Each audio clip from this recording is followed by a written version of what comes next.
candy making is visual. You know, you can have a recipe and you can even have the temperature you're supposed to cook it to, but you don't know how to handle it, you can't make it. That's why I'm glad that I worked with my dad in other towns where I got to learn to make other stuff, and not just fudge. Do certain traditions change, like temperature, humidity? Yeah, as the temperature gets hotter and the slabs get hotter, we have to raise our cooks. And then sometimes a front will come through, and it's not so much a change in temperature, but in air pressure that seems to affect your thermometers. And so you just pick it up by experience, how much to go along with. The slabs, that's why you have a number of slabs instead of just two, because as thick as they are, they get warmer and warmer and warmer. Well, we don't make as many now as we used to. We used to make 18 and 20 batches. Those slabs were really hot by the end of the day. So if you only had two of them, you'd get about the 7 or 8 batches you'd have to quit.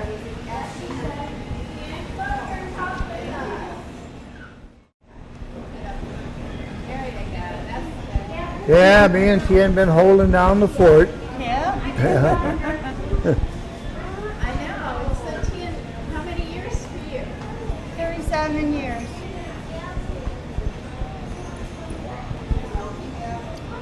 Yeah, we're starting to get the hang of it. Yeah. Just starting to get used to it. Between From all of the things that you've done, what do you enjoy the most making, Tienne? me, I still like making the chocolates the most. I don't know why. I guess it's just because it's the thing I started doing first. And then when I got 16, I started making fudge and peanut brittle. And then we had the third store in the where the original Astor Street Cafe was on Main Street, where Millie's is now. And Dad had built a frame. You remember that metal frame?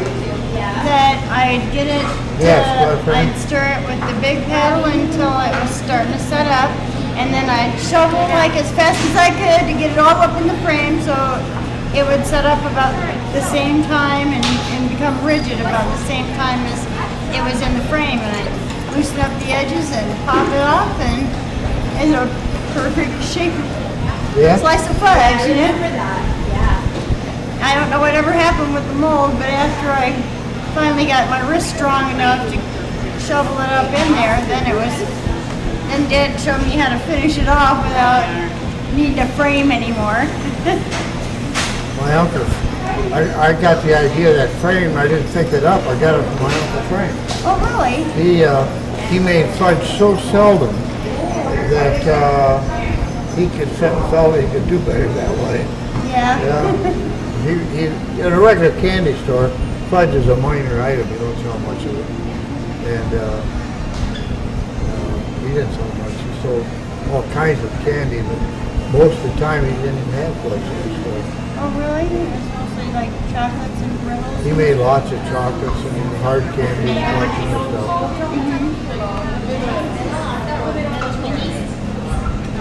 What are some of your things that you remember about the store? You know, other different memories that you have working here for so many years? It's hard just to pick one out, or, you know, Just something that pops out of into your mind. I remember just, you know, kind of like with this week with Fran and you being here. I remember when all three of us used to make toffee and dip the chocolates and all that kind of stuff. And how it just, even though it was a lot busier, it just seemed to be a really nice camaraderie between everybody who worked together. We used to, really have good bunches of kids. Yeah. They're a lot of fun. really good kids, very positive and happy, and it seems like the people aren't quite as happy as they used to be, but there's not as much busy work, you know. So I kind of miss that. I think the most is back when it used to be so busy and we used to pre-package tons of fudge and all the brittle and everything every morning. We'd package up 48 assorted, 20 pounds of assorted chocolate and vanilla mix, and chocolate and maple mix, and chocolate and peanut butter mix, and then quarter pound to make a half pound, 2 quarter-pound boxes, and we'd make the same assortments that we would the pound boxes. And I remember making 40 to 80 of them and having reserve stacks in the second showcase. And Yeah, I used to use that showcase in the other side for reserve on big days. yeah, I That remember was a lot of that. packing for girls standing there. They were there for hours doing all that pre-packaging. It's a lot of work. Do you remember? I do. I remember that. Yeah. Now it's changed so much. Now we can ask the customer what they'd like, and they have so much more to choose from that we have time that we can package up whatever they want and however they want it packaged, you know, separate or together, and whatever assortment they'd like. It's not just 5 flavors anymore. It's on the average 15. So it makes a big difference too. And, we're making Pico Flake, and when I first started making clusters, it was clusters and bark, fudge and peanut brittle, and we'd make the glacé once or twice a year. But now we make glacé on a regular basis, and we have the pecan rolls and toffee and divinity and seafoam kisses and sponge, and sometimes we make jellies. And A lot of these other candies, some people that grew up recently and the only place they got candy is the checkout counter in a grocery store. Some of them don't even know what it is. There's some candies I made, I had to quit making them. People didn't know what they were, they didn't want them. They're really good, you know, but so now we sort of narrowed it down to those that were and still are popular. Sure. My name is Heather May. I'm a 4th generation May family member, and my typical day usually starts out with I come in about 30 minutes before we open the stores, and I set up all of our registers, make sure everything is ready for opening. I then take care of all of our mail orders. We get mail orders every single day throughout the summer, and we really make sure that everything goes out on time every single day. So I take care of all of that before we even open the stores and get everything up to the post office and make sure everything is packaged well. And then the majority of my day I spend right here helping all of our other candy makers, assisting in any way I can. Usually that ends up being cutting the fudge, cleaning tables, cleaning the tools, helping in the back with the kettle, mixing. We sort of take turns doing different activities in the back. So it can range from anything from pulling peanut brittle to stirring fudge to just cleaning. And at the end of my day, I end a little bit earlier than the rest of our main candy makers. So I just go home a little bit early. My brother Lee and I usually switch on and off closing the stores at night. And that's about it. What is your favorite thing? My favorite thing to make? My favorite thing to make probably would be the peanut brittle. I think it's the most fun out of all of them because we get to flip it and stretch it, and people really enjoy watching that. So I have a fun time getting to show them that part of our candy making process. What is your favorite thing to eat? Favorite thing to eat? Or do you still like it? Well, I can't really eat too much because I have a nut allergy, so since a lot of our candies have nuts in it, it makes my menu a little smaller, but my favorite thing probably is the double chocolate. I'm a big chocolate fan, so I'd have to go with that, especially right when it's finished being made, it's really warm and it tastes like a big, thick brownie. It's the best. Is there anything else you want to share?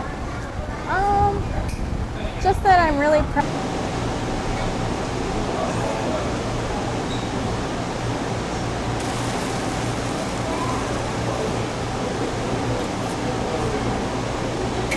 Tradition to other people. I really hope that we can go on for many more generations.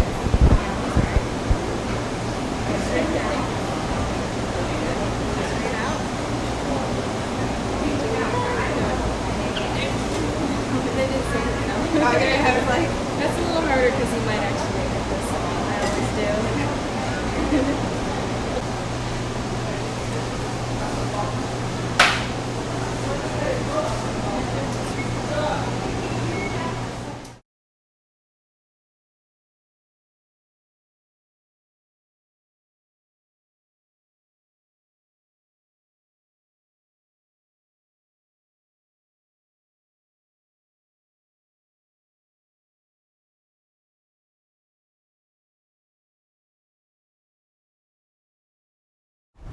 Well, I'm just pretty much stirring it by hand here with a large paddle. Just getting into shape and just starting it out for the first 10 minutes or so into the fudge loaf. And it takes time. You get to see the grain. You get to see how slow the viscosity of the fudge is. And, you know, roughly 10 minutes it takes. Then I switch to a smaller paddle to shape it into a fudge loaf like the one behind me that Heather has just cut. This one's going to be plain chocolate. That's chocolate nut, and then the first table will be chocolate peanut butter. This is about 20 pounds of fudge right here. Back in the days we used to make full-size batches, which were about 35 pounds. And a real full-size batch back in Dad's day was, I don't know, 40, 45 pounds. I mean, they were so big that they were actually literally at the edge of the table. So we changed the size so we have more activity going on.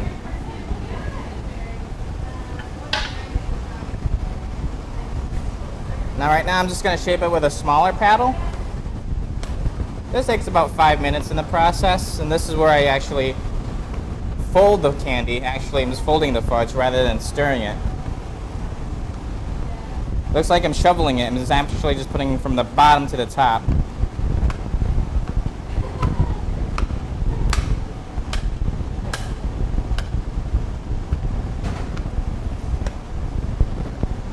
Now the little design I do toward the end is actually a combination of both Tienne's design and Dad's design. So, and I usually say it, but every candy maker has their own design, different from another. So Heather does it differently. Ray across the street does it a little differently. So I get mine from both Dad and Tienne. Lots of training from them. What was the hardest part about learning them? Getting into the right shape was the hardest part. I guess being an artist, I'm always like trying to perfect it. So you have a perfectionist type goal to get right. So when I see everyone doing it beforehand, I always wanted to do it like theirs, but better. So I always strive to make it good. I think that was one of the hardest parts, you know, getting it really nice and straight, make sure the temperature's to the right degree.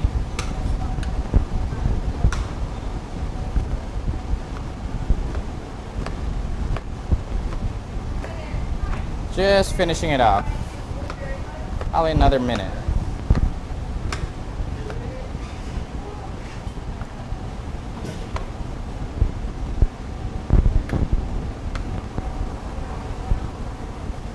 What's the comparison like with the bigger batches that you used to do? In time-wise, how long it takes you? Is there very much difference? Not really. To me, I think each batch is about the same time. They're just bigger for the bigger batches. I mean, there's still the same rules. The bigger paddle, smaller paddle. You wait a few minutes to cut it. You cut it. certain fudge flavors like chocolate peanut butter or peanut butter, they set up a little faster because of the peanut butter property. It's a little drier than the ingredients, so it sets it up, the candy, pretty fast. Those usually take about 10 minutes to stir.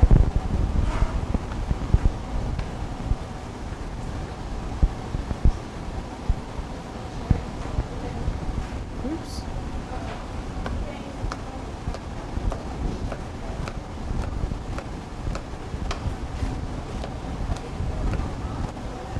Does the paddling that you do make any difference whether it's creamy or sugary?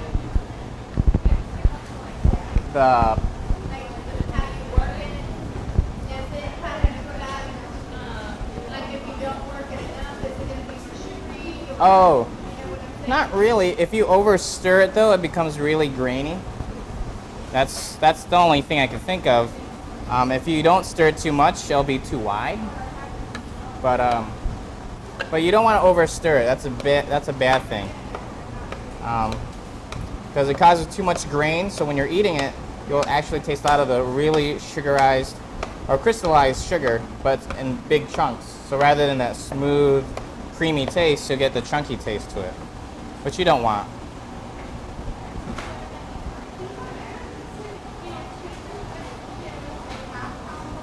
So like right now, you can see the grain actually. If I go any further, I'm gonna over grain it. So you don't wanna do that. And this is just about right. This is plain chocolate. We'll let that sit for about like 5-8 minutes, then we'll cut it.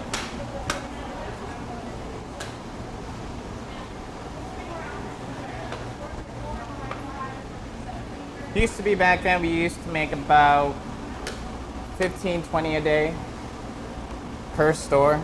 So 2 stores doing that. We were using about a ton of sugar about every week or so, because everything we make here, we don't just make fudge, we make like the peanut brittle, the English toffee. So we go through a lot of sugar pretty fast back then. So I wanted to know about your marriage to Rosemary. Like, how did you guys meet? Or, I actually lived in Portland, Oregon at one time. okay. My Uncle Bill used to fire the railroads from Atchison, Kansas, west and over the mountains and down into Portland and back. He made that route back and forth. And he decided to make his winter home, I get talking like that. He didn't think that way. He decided to have a home on the Portland end of it rather than the Atchison end, because Portland's a bigger town, and I don't know, he liked it for some reason. Although I lived there for 4 months, it rained some part of every day that I was there, so I was not my favorite town. And it was cold too, and it was in the winter time. And so I ran around. Then I went back the next winter, and I ran around with my cousins. I lived with them, in fact. I lived with Uncle Bill and his wife, and he had 3 kids. Billy, who I ran around with most of the time, and John, his older brother, who was lovesick, so we didn't see him very much. And then his daughter, she was a sweet young thing. She didn't run around.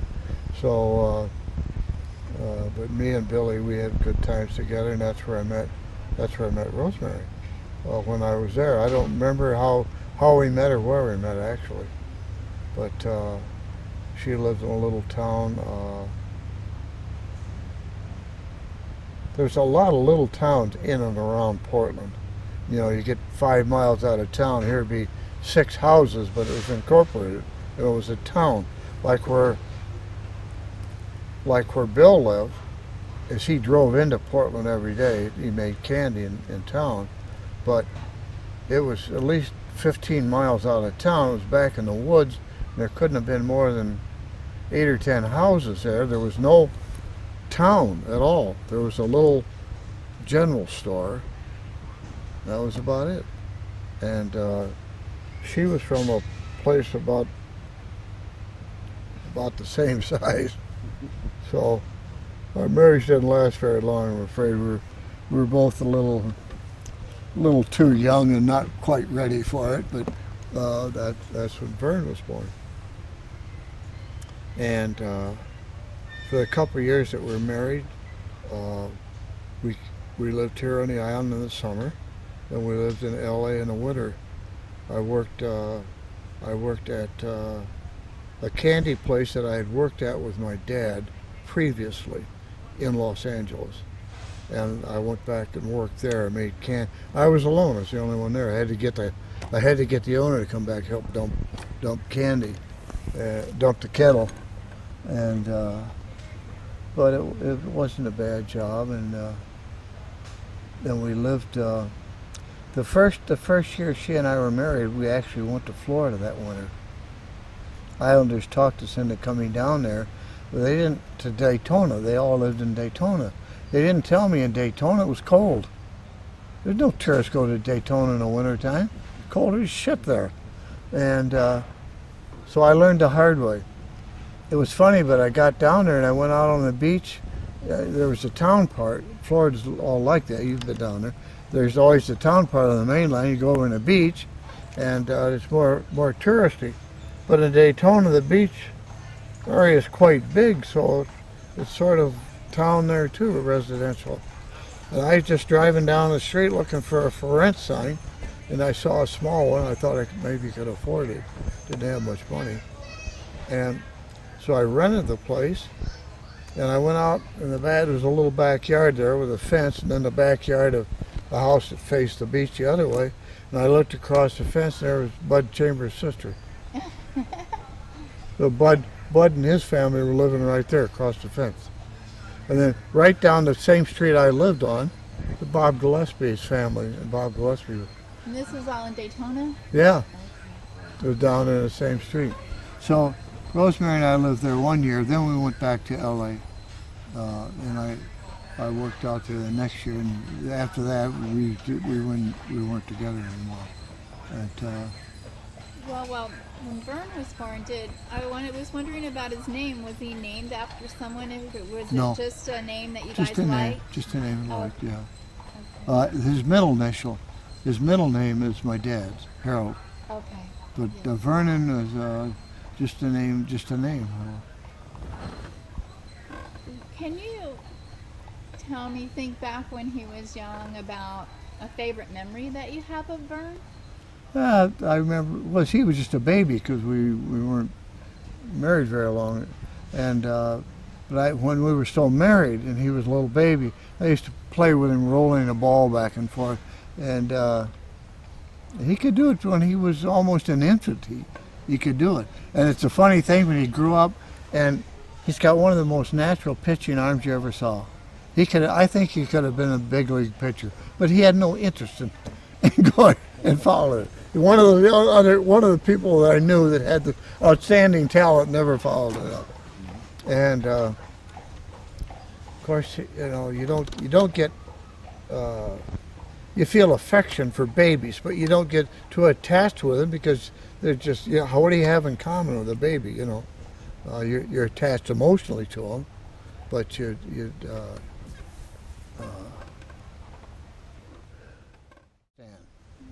my dad and I could look at each other and pretty much know what each other was thinking. I'm the same way with Vern. Okay. And I'm not that way with everyone. Mm-hmm. But, if something come up or something was happening, we could just look at each other and we knew each one of us were thinking exactly the same thing. And Vern and I there's sort of that feeling there. If we were together more, it would be more normal for us. Mm-hmm. But we're not together that much, See, Vern didn't come to live with me actually until he was 16, because he would come in the summers when they lived in the Panama Canal Zone, and he would come up in the summers, but then he got burnt really bad, and he couldn't come for quite a few years after that, and then so he never really got to live with me till he was about 16 years old. Mm-hmm. All right, well, let's go on to your second marriage with my mother, Charlie. So tell me about, you said you met at the Buggy Whip. She worked there, or tell me She about worked that. there, yeah. Your mom worked at the Buggy Whip for Aunt Marguerite, and we started going together that summer. And then I went down to Fort Lauderdale. We weren't married. She moved. She was down there with her her parents lived down there, Alan and or Orrin and Elsa. Orrin and Alta. Uh, and then we went together that winter. We went together that summer. Went together that winter. We weren't married until another summer, and then the fall came along, and then we were married.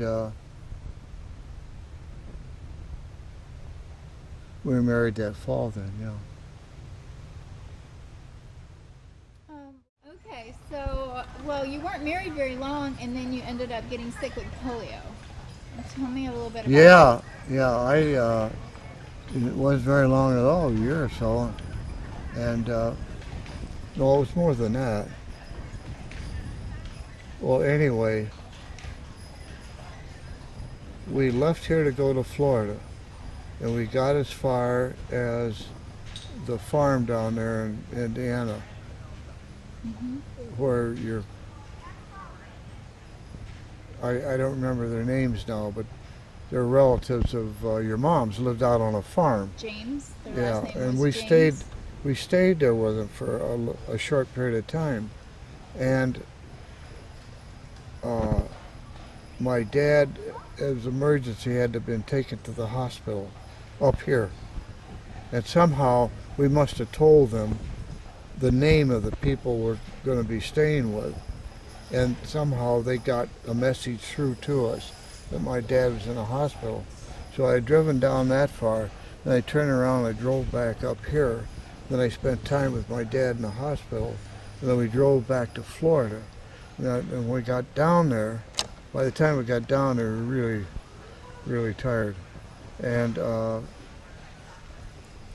I went in the bathroom, I filled the tub, I got in the tub, and when I went to get out, I couldn't stand. It hit me that fast. Now on the way down, my back felt like, you've had a sunburn that felt kind of like it was kind of like the nerve endings was kind of burning like that a little bit. Spot about that big around my back. I didn't think anything of it. I thought, well, I've been sitting in the car for so damn long. But I got in that bathtub and I couldn't get out. Maybe I couldn't stand up. I got out, but I had to crawl out and crawl into the bedroom. And then they got an ambulance. They took me to the hospital down on the beach, and they took a spinal tap to determine if it was polio or what it was. And then once I determined that it was, then I had to go to a special hospital because not every place treated that. So I went to the Children's Hospital in Miami because there's only 2 hospitals in the state that treated polio victims, and that was one of them. And when we came back up here, your mother and I, if you go down the boardwalk here to the last house before the school, that's a Bogan's house. Then the little house behind that, my mother and dad and I had lived in when I was 18. And then there's another little house behind that your mother and I lived in after I had polio. Okay, so here I am, I left the hospital 6 months before I should have, because my dad came to see me, and when he walked in, I knew he was dying. So I hadn't walked yet. So they got me up one day on like parallel bars. I could hang on to them, and I walked 8 feet. I left the hospital the next day. And somehow I got up here. And my dad, I knew, wasn't going to be around long. And he wasn't. And then I had to, the only place I could get physical therapy was in Sault Ste. Marie, Canada. There was no bridge at the time. So I had to leave here, get on a boat, go to the mainland. I had to drive an hour, 60 miles up to the Sioux. Then I had to get on another boat, go across the St. Mary's River, and go to the office of this therapist who had been brought over from Scotland to treat, there's a big mines up there, iron ore, different mines up there in Sioux, Canada. He'd been brought there to treat people who had been injured and help rehabilitate them. So I made 2 or 3 trips up there, and he only exercised me for about an hour. And then he says, this is crazy, you're spending a whole day coming up here and a whole day going back, it's a nightmare. And he says, I'm going to teach you how to, and he says, once a week ain't enough. See, when you have polio, whatever you get back of rehabilitating your muscles, you get back in 1 year. The day after that year's over, forget it. Quit trying because you get nothing. Okay.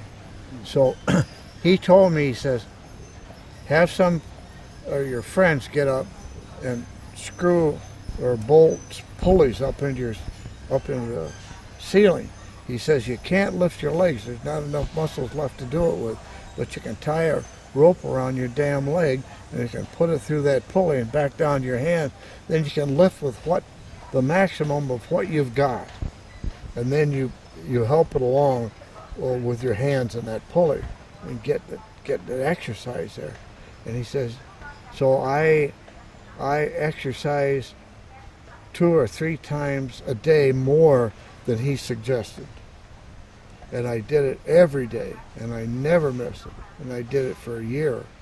And I had to take care of my dad. I had to sit up. I would go to the store, and I'd be down there so many hours a day. And then I would come home. My mother would stay with my dad until we would take turns. Either I would stay with him until midnight, and then I would sleep from 1 o'clock till it was time to go down there, 7:30 at 8 o'clock, or I would take the first shift. It just depended. And he died while I was sitting with him. My mother died while I was sitting with her. I took care of her the same way in this house. And So you and Mom didn't think you could have children because you ended up adopting me. well, she got fooled. I know, but so you guys didn't. I mean, what made you want to adopt, really? Well, she had been married before, so she knew she couldn't have children, or she thought she couldn't. I'd been married before, and I knew I could. So she felt that she wasn't going to be able to have children because she never had any when she was married the first time. And we hadn't been married that long, but she hadn't gotten pregnant either. So that's when we decided to adopt our charming little dear daughter. And when she did get pregnant with Tienne, the doctor told her, he says, this happens quite often. A woman that they just can't get pregnant, they go adopt a child and they have one. Yeah, because I he was said it only happens. 5 months old Yeah, when she got pregnant. yeah, So, yeah. so I was wondering, it's like I've never adopted a child. I've not really had a stepchild even until, Till you got him. Yeah. So I was wondering, like, when you didn't even know me. I mean, I'm just this little baby that you brought home from the hospital. I mean, how do you grow to love this little person you don't know? You just said it. You grow to love. So you don't automatically love because you grow to. That's simple. See, I'm not a very complicated person, so it's easy for me to answer a lot of questions like that. Hi, dear. All right, I will come down soon. I can't go on much longer. My jaw's getting I know. tired. Okay, so what about me? Tell me about a favorite memory you might have about me. Oh, well, this goes back really early. You was a little baby, and you was crying one night, and it was against my nature, but I decided I'd get up and rock you. So I got her in my lap and sitting in the living room, 2 o'clock in the morning maybe, rocking her, and I fell asleep. And I woke up and, geez, where's Tara? Oh, there she is.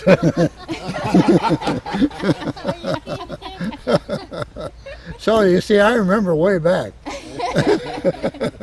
Yeah, that was a long time ago. I always wondered what was wrong with me. Where you got that bump on the head, Yeah, huh? exactly. No, and as you know, you've had your own children, so you know how it is. Your kids grow up, they grow up with you, and they're part of your life, and part of your love, and part of your feelings, and children are yours just because they're biological. You're bonded by love, not by something physical. And I love Lee as much as I do Vern. You know, he's as much my son as if he's biological. So are you. And that's how I feel about it. I don't know how other people feel about it. That's the way I feel about it. I always figured there's only one positive in the world, and that is your connection with your parents. Their oneness and their love from them to you, and your connection with your children. That's an unbroken chain, and nothing pretty much can change that. You know, if your kids went out, I see on television they had a mass murderer, Jeffrey Dahmer, and he's being questioned. His dad was sitting alongside of him, and you could see his dad had no horror about what his son turned out to be, a monster. See, so his dad, even in spite of all that he knew, he still had certain feeling for his son. And Where do you feel that your connection lies with me as far as a common bond? You know, I know you always have, there's some area you connect on with each person. well, we both like steak.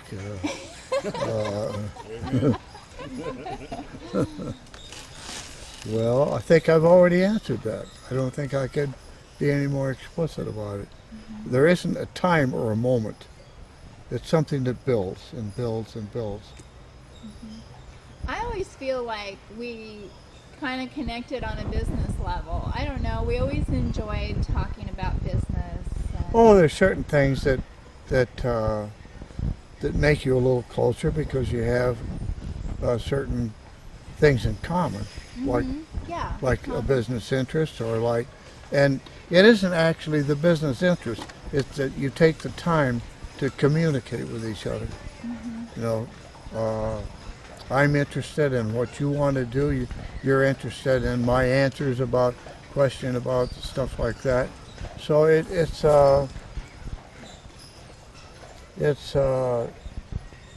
more personal than the subject. Okay, let's talk about Tienne. So I was 5 months old, and Mom gets pregnant with Tienne. How did the pregnancy go? I thought it was kind of iffy as far as how she felt. I know she ended up having a C-section. Were you concerned at all about the baby?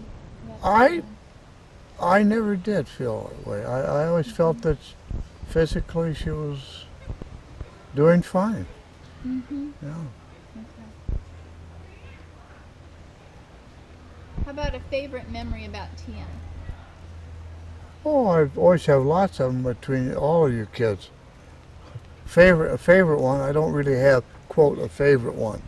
You know, Or I it's just something that sticks in your mind, that a little memory about her that you could share with her as she's watching this videotape. It's, you know, later on. well, we got very close when she came to stay with me after she had a lot of problems in Florida, and I thought we became closer then, like we were living up in the Sioux, and instead of going, we rented this apartment or little house. Instead of going out and buying a bunch of furniture, I think the only thing that was in it was a couple of folding cots or something, and I didn't want to put a lot of value on material things, so I bought a couple of cheap chairs or a beanbag chair or something. And I remember we had dressers. I bought you could buy cardboard dressers, and you had to fold them together like you're making a cardboard box. Then you had little knobs or handles came with them, and you put it all you put each little box together, and then you folded the dresser together, and you put it all combined them, and you had this cardboard dresser. And I thought it was neat as hell. You know, I wouldn't impress the wealthy people too much, but I thought I guess a lot of things drew me a little closer to Tienne, because she had sort of distanced herself from her mother, and I felt that she needed to be a little bit closer with her mom if she could, and I felt that the only thing that I could really do was give her a good sense of herself, and because I knew deep inside she had it, and so that's why I got her out of a regular school, got her in that little private school. She learned there that she could do what public schools sort of she had a problem with it. But once she got in that other school, she saw, well, I can do it, and it was pleasant for me to see her kind of get a grip on herself and become her own person. But you knew it was there. You just had to help bring it out a little bit. But she pretty much found herself. I kind of always enjoyed, she was always selling something out front here. I always enjoyed those stories that you had. Yeah, I remember one time I walked out, I was going to go to work, and I walked out in front by our little sidewalk there, and here Tienne was, and she had a little table or a box or something. And she, you know what she had on it that she was selling to tourists, or trying to sell? She had broken pieces of glass that she'd picked up on the beach, and after they roll around on the rocks, they get sort of frosty. And they're just broken pieces of frosty glass. And I said to her, oh honey, I says, you can't sell them. Nobody's going to buy something like that. She says, I already sold half of them. So much for parents' wisdom, huh? Yeah. Yeah. So don't try to outsmart your kids. All right. All right, so let's talk about marriage, third marriage to Christy. To who? Christy. Well, I met that very lovely little lady, and she's been a joy of my life since. We've had a very sweet marriage and very lovely children, and so I guess some parts of your life can always be blessed. Mm-hmm. Yeah. So you were kind of starting over though as far as having kids again. So you had Carolyn. What do you mean? I was only 52. Really? I thought you were older than that. Well, I know I look. 60. Today I look like Methuselah, but She was 52, wasn't I? 54. Yeah. Just a kid. Just getting started. Yeah. My dad's father married 5 or 6 times, had 5 or 6 kids with each wife. You know, I feel like I haven't done my duty. Well, there's still time. There's still time, yeah. Tell me about a favorite memory about Carolyn that you have. Oh, that's like it's indicated. That's a hard question to answer because you build up feelings and affection and a favorite. Usually, there isn't one that stands out above all others. It's a process of learning and knowing each other and loving and. Well, she must have done something funny, or just. Oh, she pays me back the loan. I guess that'll be a high point in my life.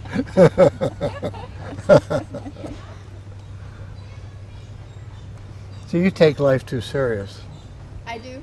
Yeah. I'm pretty serious, actually. Yes, I know you are. I'm pretty serious. I tend to be too serious sometimes, but that's the way I am. I mean, your mother was serious. Yes, she know, was. and- Very much so.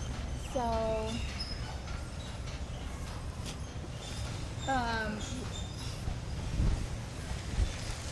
what about that picture of Carolyn on the race boat? That's you were when showing? Christy and I was in. Orlando. Actually, that is. We raced a lot of small little lakes all over Florida. There's lots of little lakes, and it was ideal because you're going big speeds in a little boat, basically.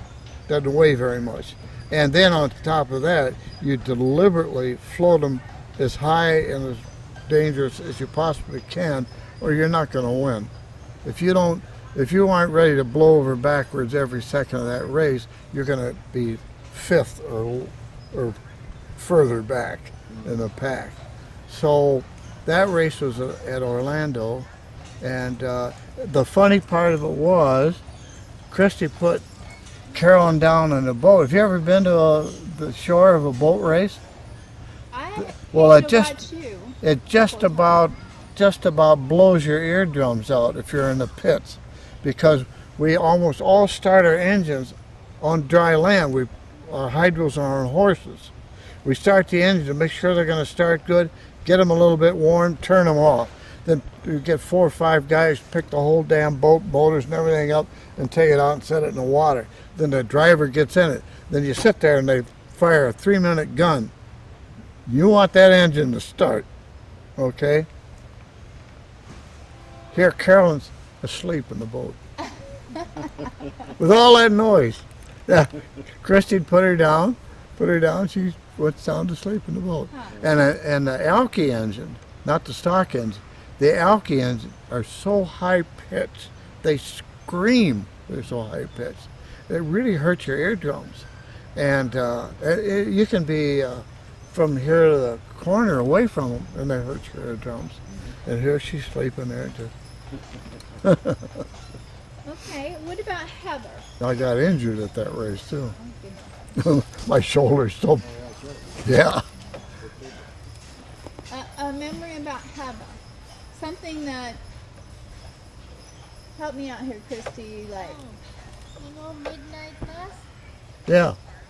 Did you feel asleep in the Oh, Heather did? Yeah, fell asleep in the snowmobile. Yeah. Yeah, we used to, here on the island, on Christmas, they have a midnight candlelight mass. So we come out, we get the snowmobile. I hook the sleigh on behind it. Christy spends a half an hour getting all the mittens and coats and boots and stuff on the kids. We put them, stuff them in the sleigh, put blankets in around them, then take 5 minutes to go to the church. After spending a half an hour doing that. Yeah, then Heather fell asleep all bundled up, nice and cozy and warm. Fell asleep going down there. Yeah. And then we took them up. Christy fixed a lunch, and we got the snowmobile out. Beautiful sunny day. It was maybe maybe down close to 0. I don't think it's below 0. And we went up the Grand, and then we took the road to the left and went by the airport. And then we got halfway past the airport in Harrisonville on the road. It was a nice spot there. And we pulled over and we had a picnic lunch in the middle of winter. The only thing you had to take off was your gloves or your mitts. You couldn't pick a sandwich up too good with your mitt. Yeah. Well, we all had, real winter clothes. What about Lee? Can you think of something that you'd want to share about Lee as a memory that you have of him? I know you adopted him.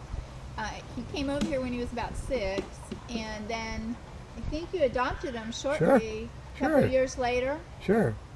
Well, it was quite very soon afterwards. Yeah. Yeah, maybe by the next year. By the next year? Yeah, it was Okay. very soon afterwards. Mm-hmm.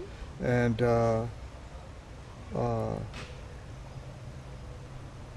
he always did. He's always been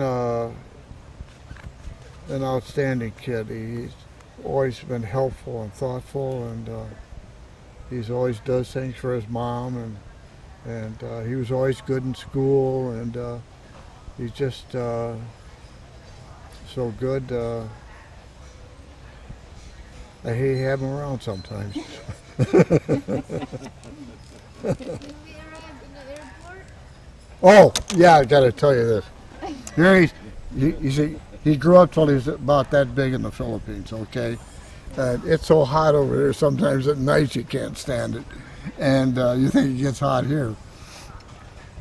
So I goes outside, I pulled a car up, they waited inside. Then they came out, and Lee comes out. He's just a little tiny kid like that. He comes out, and he looks down, and here's snow and ice. See, it's the middle of winter when he come over. And he reaches with his finger, he reaches down. He never touched snow before. He reached down, he touched that snow and ice. We never will forget that. It was funny.